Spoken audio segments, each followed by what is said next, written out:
You get what you get and you don't throw a fit. I think that's how it goes.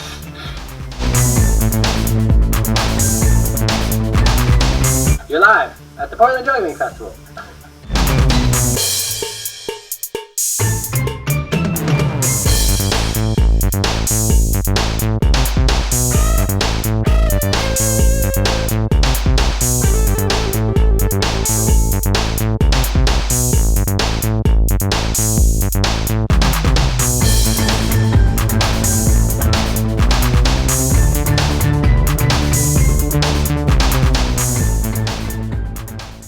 Renegade show, but we're just hanging out, trading Renegade stories and showing off juggling spaces. Oh no! Why? Do you have an act?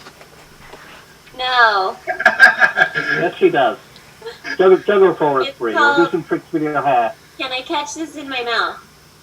Oh, I almost got it. That was we all took turns. Oh no! Man, that dog. We'll try. I got a house full of kids. I got 4 kids and a dog. I got a business that's going crazy. And then nice way to store your knives. Yeah. And then drops that just needed to be up. There you go. Who is the farthest away from Portland right now? Okay, we got Laredo, we got Bay Area. I bet Laredo's got it. And then Good morning from Germany. Oh, guten Morgen. I'm so glad to join the Portland Juggling Festival one more time.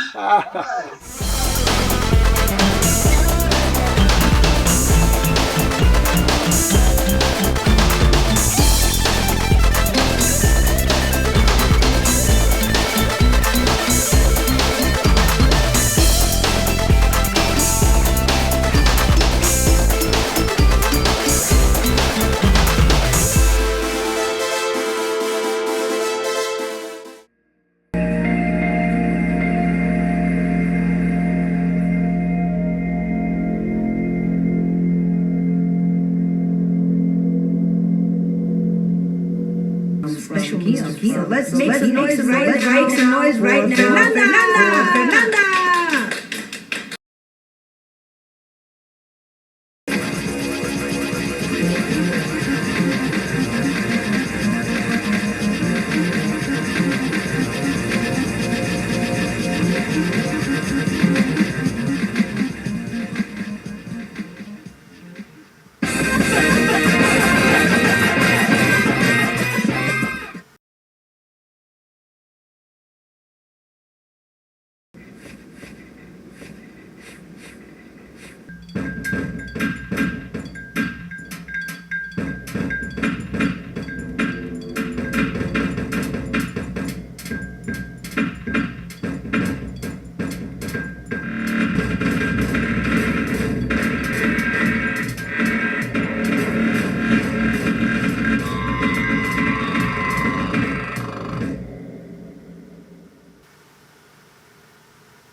Wow. Magic.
is real. What that means.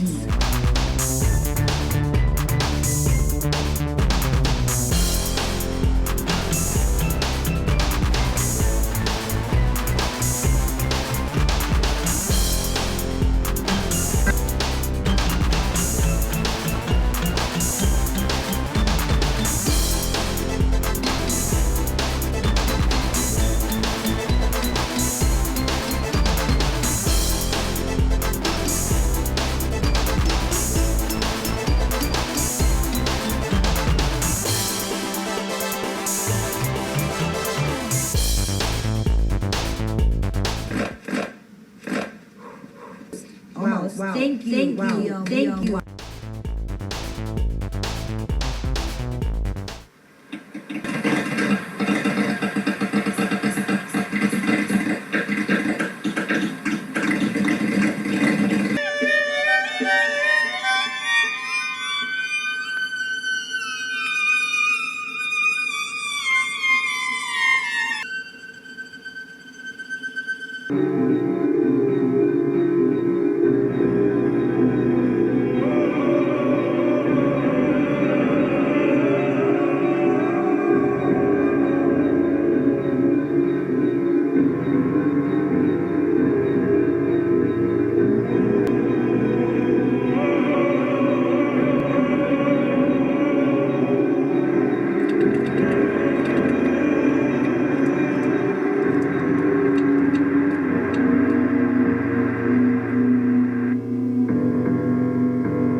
Poki, Portland Juggling Festival, online extravaganza, to the Zoom and chat after the show. There's going to be that in the chat. Thank you. Wow. For sure. Really? Yeah. Why not? I had like that like one drop, and it That was good. Yeah. sweet. I was like, yes, he's human. But also the really nice background to juggle in front of. I really like that. Yeah, I did pop into the hangout room right after his class, and he like went to the hangout room and was like, kind of still talking. All right, let's take another look at the setup with this other camera. So some of the basics behind a Zoom show is you want your camera even with your face and your body. You don't want it like tilted like this or tilted like this. So I stand up and I move like this during my Zoom shows. I spend a lot of time close up like this. And the best way I found to achieve that is by using a table and putting a bench on top of it, and it's the perfect height for me. Oh, and then you want a place to ditch your props. And I was using a laundry hamper that I was using during my kid shows as well. Question. Are you Yes. doing just a two-ball fountain in each hand? I couldn't tell from the angle. Oh, I'm sorry. No, it's not a two-ball fountain. Yeah, just repeat that. You're starting with 3 in one hand, and these first 2 balls are going to go over to the other hand. So we're always doing a 5-ball cascade. Okay, so I go left, right, and those first 2 balls come over to my right hand. Left, right, left, right. Okay. Any recommendations from either Kurt, Exuro, or somebody else who really is good at 5? So I hold 3 here. The first ball that's thrown is the one held by my outer fingers. That's how I do it. The second one that's thrown is the one held by my pointer and thumb. And the last one thrown is the one in my palm. Perfect. So it goes 1, 2, 3. Excellent. Well, good. Thanks, Exuro. That turns out to be exactly how I'm doing it. So it's nice to feel validated. Look at that. Beautiful. Gravity is our friend. The balls will come down and land in your hand. You don't have to reach up to get them. Just start 1, 2, 3. It can be tricky to get that third one out of your hand. So sometimes I like to go 1, 2, throw, and really get that one out of there. I've been trying to figure out I think it's like the reverse one. Ooh, yeah. I can't seem to get it. I don't know if I'm overthinking it. That was right. What you're doing is totally correct. Because it feels like it's not right. The way I'm seeing it, it's like the balls are in front of each other and not over each other. Have you tried doing it just one side at a time? So instead of doing an entire reverse cascade, so like this is your regular one, right? Mm-hmm.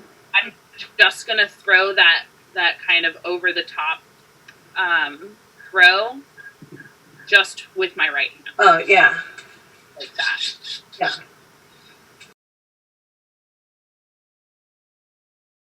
Director for Pacific Fire Gathering, we decided that rather than doing trying to recreate this immersive experience of being in a place for a weekend, that instead what we were craving was community, and that we would generate ways for people to participate in community over the course of a month. The thing that really makes community isn't that we all like to do a thing with toys, right? And that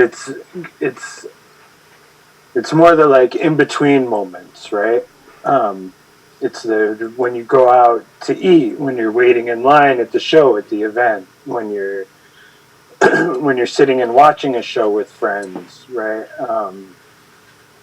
And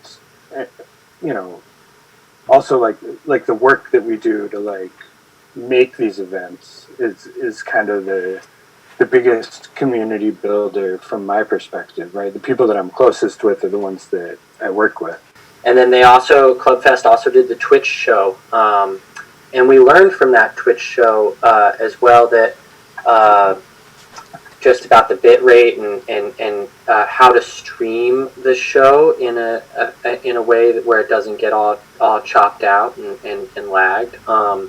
But we really liked the chat format of Twitch and how accessible it was to feel like you were watching the show with someone and actually be like, oh, I'm in this experience with other people right now, and having my mind blown by whatever trick is going on, or noticing this weird thing here.